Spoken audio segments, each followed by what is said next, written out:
আসসালামু আলাইকুম। আমার ফেসবুকের সব বন্ধুরা কেমন আছেন? আশা করি ভালোই আছেন। একটা কথা বলার জন্য ভিডিওটা নিয়ে আসলাম। অনেক সময় লক্ষ্য করি আমার মতো অনেক ছোট ছোট ইউজার যারা আছেন, কন্টেন্ট ক্রিয়েটার, ওনারা কিন্তু ওনাদের সামনে বড় কোনো আইডিয়া আসলে, সেলিব্রিটি আসলে লাইক করেন, একটা কমেন্ট করে দিয়ে যান। কিন্তু দুঃখের ব্যাপার, আমাদের যারা কন্টেন্ট ক্রিয়েটার আছেন, বড় বড় সেলিব্রিটি, ওনারা এই কমেন্টের রিপ্লাইটা পর্যন্ত দেন না। কমেন্টের রিপ্লাইটা পর্যন্ত দেন না, ফলো ব্যাকটাও দেন না। আসলে কি এটা ঠিক?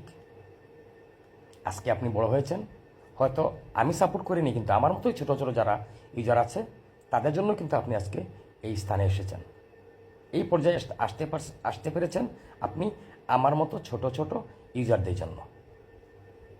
তাই ছোট ইউজারকে আপনি ক্ষুণ্ণভাবে দেখবেন না, ছোট ইউজারকে অসম্মান করবেন না, মনে কষ্ট দিবেন না।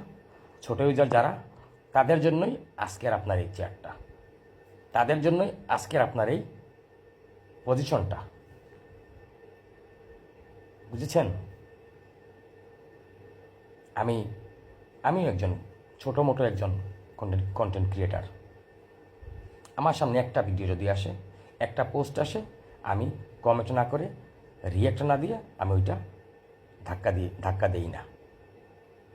দেই না। কারণ আমি যদি একটা কমেন্ট করি, কমেন্টের রিপ্লাই কমেন্ট আসবে। আমি যদি একটা রিয়াক্ট দিই, রিয়াক্টের বদলে একটা রিয়াক্ট আসবে।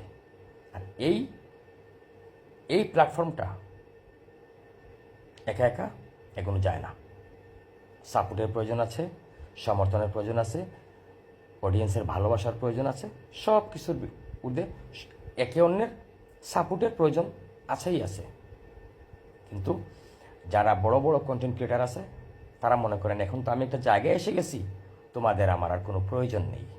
এই জন্য ছোটো ছোটো কন্টেন্ট ক্রিয়েটার যারা ওনাদের আইডিতে গিয়ে একটা কমেন্ট করে, একটা রিয়াক্ট দেয়, ওই রিয়াক্টের না কোনো রিপ্লাই দেন, না কমেন্টে কোনো রিপ্লাই দেন। কেন রে ভাই? এখানে কি আপনি উড়ে গিয়ে জুড়ে বসছেন? না, এই ছোটো ছোটো ইউজাররাই কিন্তু আপনাকে ওই জায়গায় পৌঁছাইছে। নইলে কিন্তু আপনি টাকা দিয়ে ওই জায়গায় যেতে পারতেন না। তাহলে কিসের এত অহংকার করেন কিসের? অহংকার করবেন না ভাই।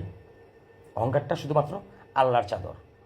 আমি এটা করা মানায় না।